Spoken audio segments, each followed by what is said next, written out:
especially in South India, where we have grown up with white rice. What I tell my patient is that it is okay to switch. It's not like white rice is bad. It's just that you decrease the amount and you mix it or alternate with other sources like whole wheat atta. So what I do personally as well, that I do 3 to 4 times. I eat whole wheat atta, 2 to 3 rotis at the time. So where I can meet the fiber requirement without thinking too much about how much amount of vegetables and fruits that I'm taking, at least 33% of the time. So this concept of going for other alternative sources compared with the cooked white rice, your take on that? Yeah. In fact, as South Indians, we have always grown up and we enjoy eating rice. But if you see that polished rice came in somewhere in only after 1960s or so. Most of our traditional rice varieties were either hand pounded or they were unpolished rice, which had the fiber as part of our diet.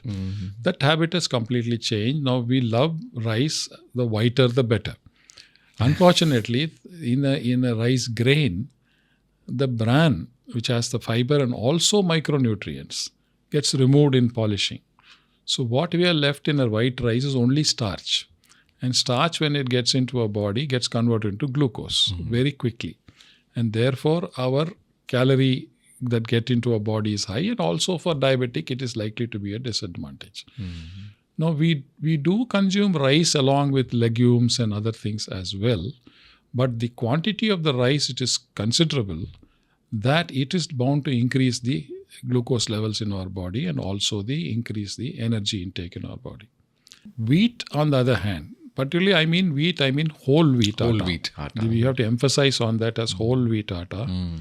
Quite a lot of wheat is also processed as maida, which again people are very fond of. White bread, parotas and so on made of it. Those do not have this fiber. It's only whole wheat atta has got the entire, which we were again traditionally using. Earlier we didn't have wheat flour coming from the market. We buy the wheat and then take it to the mill and get it powdered and then bring it home. Some people used to sieve the wheat flour to remove some of the dirt, so they lose a little bit of the benefit.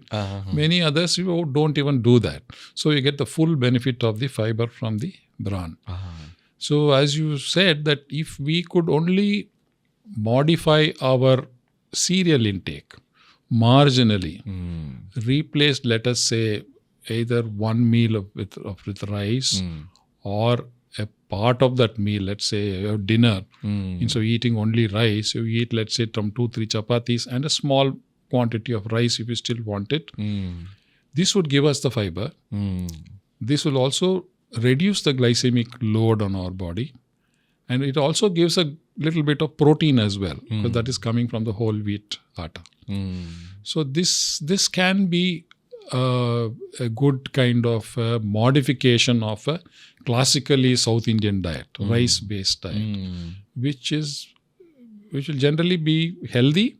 At the same time, it will also be quite satisfying. So it's not that you wouldn't like to eat it. Yes. You could eat the same thing. And along with dal, along with curd, it's a healthy meal. No, I'm a big fan of cooked white rice.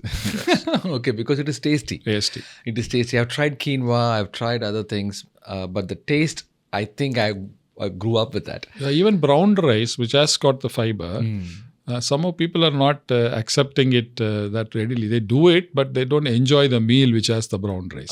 They eat it because they know it's good, but many people don't enjoy because it somehow doesn't blend with the sambar or rasam or whatever. Correct. And it is his cooking time is more. So it's not sort of replacing white rice. So whereas chapatis seem to be replacing white rice, especially in southern India, people seem to enjoy eating it. So they might as well eat it, provided it is whole wheat atta. Whole wheat atta.